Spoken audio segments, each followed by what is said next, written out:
ലോകമെങ്ങും ഈ രീതിയിലുള്ള ആവേശവും ഒരു സന്തോഷവും ആഘോഷവും ഒക്കെയാണ് നടന്നുകൊണ്ടിരിക്കുന്നത് എമ്പുരാൻ സിനിമ കാണാൻ വേണ്ടിയിട്ട്. മലയാള സിനിമയ്ക്ക് പുതിയ കാഴ്ചകൾ സമ്മാനിക്കുന്ന സിനിമയെന്നാണ് എമ്പുരാന്റെ ആദ്യ ഷോ കണ്ട് മടങ്ങിയവർ വിശേഷിപ്പിച്ചത്. സിനിമയുടെ അടുത്ത ഭാഗത്തിനായി പ്രതീക്ഷയോടെ കാത്തിരിക്കാൻ പ്രേരിപ്പിക്കുന്ന സിനിമയെന്നും പ്രേക്ഷകർ പറഞ്ഞു. തിരുവനന്തപുരം ഏരീസ് പ്ലസിൽ നിന്നുള്ള കാഴ്ചയിലേക്ക്. വലിയൊരു കാത്തിരിപ്പ്. ആ കാത്തിരിപ്പിനൊടുവിലാണ് ഇപ്പോൾ എല്ലാവരും സിനിമ മടങ്ങുന്നത്. എങ്ങനെയുണ്ട്? നല്ല അടിപൊളി സിനിമ എന്ന് പറഞ്ഞാൽ അടിപൊളി സിനിമ. പ്രതീക്ഷയ്ക്ക് അനുസരിച്ച് തന്നെ സാധനം കിട്ടി. പ്രതീക്ഷ മോളി പോയോ? തീർച്ചയായിട്ടും ഒട്ടും നമുക്ക് പ്രതീക്ഷിച്ചതിനെക്കാട്ടി നല്ല സൂപ്പറായിട്ട് തന്നെ ചെയ്തിട്ടുണ്ട്. ലൂസിഫർ ആണോ എമ്പുരാനാണോ? എമ്പുരാൻ.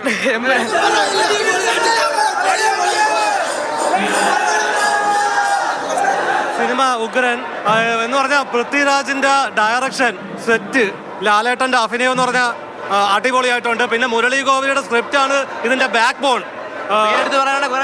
എനിക്ക് ഇതൊരു വേറെ കാര്യം പറഞ്ഞാൽ ഇംഗ്ലീഷ് മൂവിയുടെ ഒരു ട്രാൻസ്ഫോർമേഷൻ ആണ് എന്ന് പറഞ്ഞാൽ ഇത് തേർഡ് പാർട്ടിലേക്കായിട്ട് വെയിറ്റിംഗിൽ കൂടിയാണ്. ഉഗ്ര അഭിനയം, ലാലേട്ടന്റെ കവി ബാക്ക് ആണ്.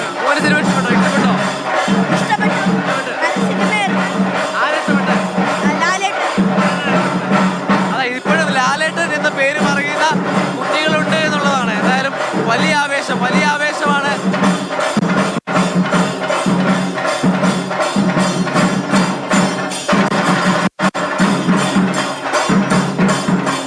അപ്പൊ ആരാധനാണെന്നുള്ള കാര്യം നമുക്കറിയാം. അത് മാറ്റി വെച്ചിട്ട് സിനിമ എങ്ങനെയുണ്ട്? പടം ഹെവി പടമാണ്. മലയാളത്തിൽ കാണാത്ത ഫ്രെയിംസ്. ആദ്യ ഭാഗം ബോളിവുഡ് ലെവലിലാണ് പൃഥ്വിരാജിന്റെ മനസ്സിലുള്ളത്. ആദ്യ ഭാഗം അതുകൊണ്ട് നമ്മൾ കുറച്ചിങ്ങനെ എൻഗേജ് ചെയ്ത് വരാൻ ഇരമ്പി വരുന്നേ ഉള്ളൂ. സെക്കൻഡ് ഹാഫ് രണ്ടുപേരും നമ്മൾ ആക്ഷൻ, ലാലേട്ടൻ്റെ സെക്കൻഡ് ഹാഫിലെ ഇൻട്രോ ഒക്കെ മതി. ഇനി അടുത്ത ഭാഗത്തേക്ക് വേണ്ടി എന്തൊക്കെയോ കരുതി വെച്ചെന്ന് നമുക്ക് തോന്നും. ഭയങ്കര കനമുള്ള പടമാണ്. മലയാളത്തിൽ താങ്ങുമെന്ന് തോന്നും, അത്രയും കനമാണ്. മലയാളത്തിൽ താങ്ങാനാവാത്ത സിനിമയാണോ?